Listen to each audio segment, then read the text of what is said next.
This morning, thousands of people still are not receiving their SNAP benefits on time, and we're getting answers about ongoing delays. Liza Lucas joins us live with more. Liza, you've been working so hard on this. What have you learned about who's waiting and why?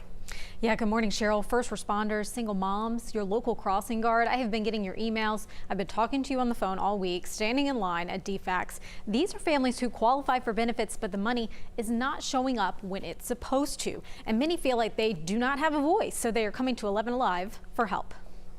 Just waited in line for about 2.5 hours for them to just give me my case manager's number and say that they're backed up. Corinne Gibbs' next stop with her 4-month-old baby, a food pantry. The single mom surprised to see her SNAP benefits approved, but the money not in her account. I am so glad I did not go to the store and I called this time, because I would have had a cart full of stuff and wouldn't have been able to pay for it.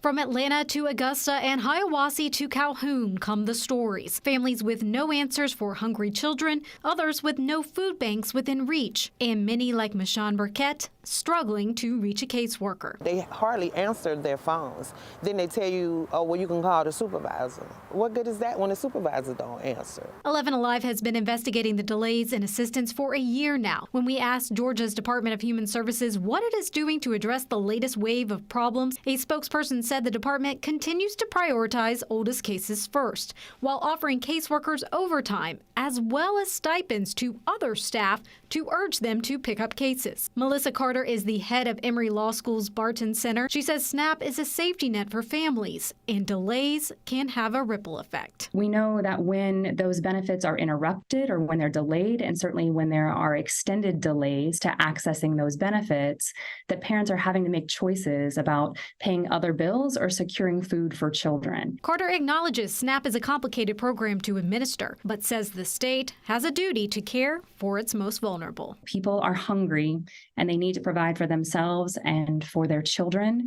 And government has a role for people who are eligible in making sure that that happens. So right now, I am still waiting to hear from the USDA. I've got a lot of questions into them as well because they have gone back and forth with Georgia on how to solve this problem.